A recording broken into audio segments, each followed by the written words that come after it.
ज़िया साहब का कोई वज़ीर या वो खुद जाते थे तो वो लंदन में अमेरिका में लोग यूएन के बाहर जो है ना वो प्रोटेस्ट कर रहे होते थे, लोग प्ले कार्ड्स लेके।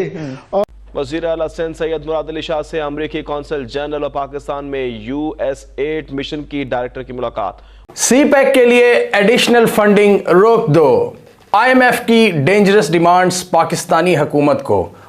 Chairman PTI barrister Gauhar Khan ने साइफर की दोबारा तहकीकात और साबिक सफीर असद मजीद से बयान दोबारा रिकॉर्ड कराने का मुतालबा कर दिया है। ये डरते थे कि जनाब पाकिस्तान का जो एक आंख में खड़कता है एक ग्लोबल पावर्स को कि इस्लामिक कंट्री के बाद एक न्यूक्लियर कंट्री है, तो हमें कहीं भी ना कहीं ये डेड ट्रैप में फंसा के एक सिचुएशन पे लाएंगे। इन सब की कोशिश होगी कि ये अल्टीमेटली हमें अपनी मर्जी के काम भी करवाएंगे, कठपुतली कॉम्प्रोमाइज करवाएंगे, फिर रोल बैक करवाएंगे, न्यूक्लियर रोल बैक करवाएंगे।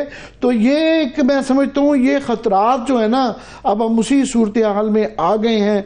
नमस्कार दोस्तों IMF की बढ़ती डिमांड ने पाकिस्तानियों की परेशानी काफ़ी ज़्यादा बढ़ा दी है। पाकिस्तानियों का कहना है कि पाकिस्तान का न्यूक्लियर बम अमेरिका की आंखों में काफ़ी ज़्यादा खटकता है। यही कारण है कि अमेरिका पाकिस्तान को ऐसी जगह ला करके फंसाना चाहता है जहां पर पाकिस्तान अपने न्यूक्लियर बम भी बेचने पर मजबूर हो जाए, क्योंकि पाकिस्तान इस वक्त पूरी तरीक़ा से डेड ट्रैप में फंस चुका है। पाकिस्तान पर इतना ज़्यादा कर्ज हो चुका है कि पाकिस्तान को कोई ना कोई हल निकालना बहुत ही ज़्यादा ज़रूरी है। और ये मुशर्रफ के दौर में भी राह मुश्किल थी उनके लिए, जब भी वो बाहर जाते थे ये मुश्किल आती थी।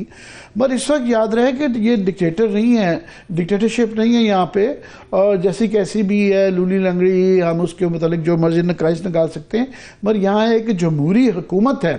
जमहूरी हुकूमत के अंदर जो जिस किस्म का वहाँ पे शुरू हुआ नज़र आया, मुझे 4-5 साल कई साल बल्कि आप कह लें अमेरिका में पाकिस्तान के सहाफ़ी के तौर पे रिपोर्टिंग करने का तजर्बा हुआ, पाकिस्तानी अखबारात के लिए भी और BBC उर्दू के लिए मैं वहाँ पे कॉरेस्पॉन्डेंस भी 9/11 के दौर में भी करता रहा।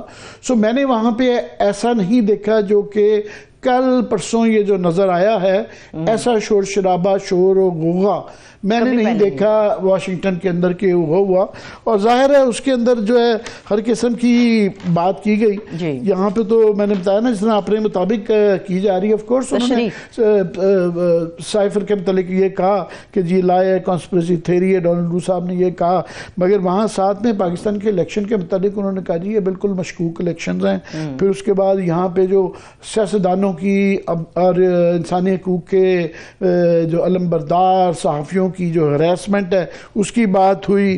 फिर ये भी कहा गया कि ख़ास पार्टी को दीवार के साथ लगाया गया है। सोशल मीडिया के ऊपर पाबंदियाँ उसकी बात हुई। जो फिर इक़्तिसादी मसाइल पर तशवीश का इजहार किया गया, जमहूरियत के ख़तरात के मुतालिक बात की। तो पाकिस्तान का वहाँ पे अमेरिका जैसे मुल्क के अंदर कांग्रेस के अंदर जब ये बातें आती हैं तो उससे कोई नेक नामी तो नहीं होती, ये इंटरनेशनलाइज हो गया। आप देखें कि ये पूरी दुनिया में ये इसकी बाज़गश्त पहुंची है। तो एक तो ये पहलू है। दूसरा उसमें जो बहुत अहम चीज़ है जिसको हमने यहाँ पे इतना नोटिस नहीं किया वो है कि चाइना के मुतल्लिक पाक चीन CPEC के मुतल्लिक जो वहाँ ऑब्जर्वेशन पास की गई, फॉर एग्ज़ाम्पल चीन को लोन शार्क कहा गया कि जी हमें डेट ट्रैप में फंसा लिया, और कहा गया कि जी बिल्कुल वो है तो हकीकत कि 70% जो है ना पाकिस्तान की इकॉनमी बड़ी वल्नरेबल है, और 70% जो है ना हमारा कर्ज़ों पे जितना भी रेवेन्यू आता है उसका 70% डेट पेमेंट में एक्चुअली सूद में ही चला जाता है, जो कि हकीकत है। मगर उसमें तासुर ये दिया गया कि ये चीन की वजह से, और चीन ने हमें इस मामले में फंसाया हुआ है।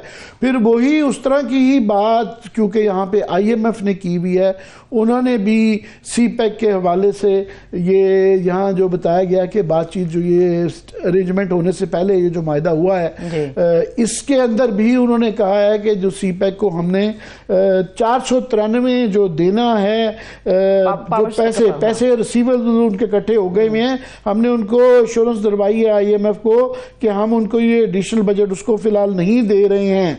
तो ये भी IMF, और फिर उसके बाद आज नए वज़ीर फाइनेंस के जो आए हैं औरंगज़ेब साहब, बड़े भले आदमी लगते हैं, वेल मीनिंग हैं, क्लियर हेडेड हैं, बड़ी एम्बिशियस भी हैं, होपफुली वो काम भी करेंगे। बड़ी अच्छी बातें की उन्होंने, मगर उन्होंने भी मोरल लेस जो ना यही बातें एको की, NFC के मुतालिक बात की और ये बातें दोहराई। तो वो कई दफ़ा इंसान परेशान होता है कि क्या ये इत्तेफाक है कि ये मुख्तलिफ फोरम से इंटरनेशनल और नेशनल डोनर्स एंड लोकली जब एक ही किस्म के इशारे आते हैं तो वो हम हमेशा कि जो हम जिस तरीके से IMF के लिए उन्होंने जो कंडीशनैलिटीज़ रखी हैं कि और जो जिसके लिए हमने हाँ की है, फॉर एग्ज़ाम्पल NFC के मतलब IMF का भी पहले ये उन्होंने भी ये शहबाज राना साहब ने भी दिया जो कि डिनाई नहीं हुआ।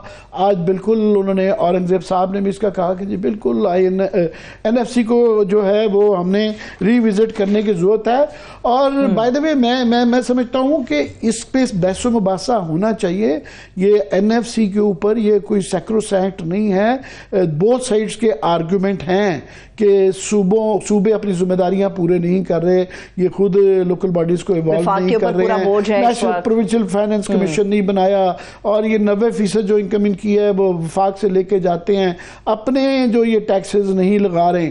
मगर सवाल ये है कि किन हालात में कैसे, ये बातों की हद तक तो ठीक है। आज इसके ऑप्टिक्स बड़े अच्छे थे कि आज SFIC जो की मीटिंग थी और उसमें जो है चारों सूबों के चीफ मिनिस्टर वहाँ थे और ये उन्होंने औरंगज़ेब साहब ने भी ये कलाम में बताया भी गया कि सब ने इत्तेफाक किया कि एज इफ सबकी तरफ से हाँ है। लेकिन आमिर साहब कोई इसके ऊपर एग्री होगा या नहीं होगा ये देखना है। Easier said than done जो है, जब आप इसकी डिटेल में जाएंगे NFC एक जो है वो बहुत ही, एक तो पहले ये है कि उसके लिए आईनी तरमीम चाहिए, तो क्या आईनी तरमीम है, दूसरा इसके लिए कंसेंसस सियासी मुबाहिसा चाहिए, क्या वो इस वक्त माहौल है, तीसरा ये एक बड़ी कंप्रोमाइज्ड और बड़ी कमज़ोर सी गवर्नमेंट है शहबाज शरीफ साहब की, आया इनके अंदर ये हौसला है, आफ्टर ऑल वही पावर लॉबीज है ना जो कि पहले भी है। और ये दिन ब दिन ऐसी डिमांड्स बढ़ती चली जा रही हैं। IMF पाकिस्तान की हुकूमत पर इस वक्त पूरी तरह से सवार हो चुका है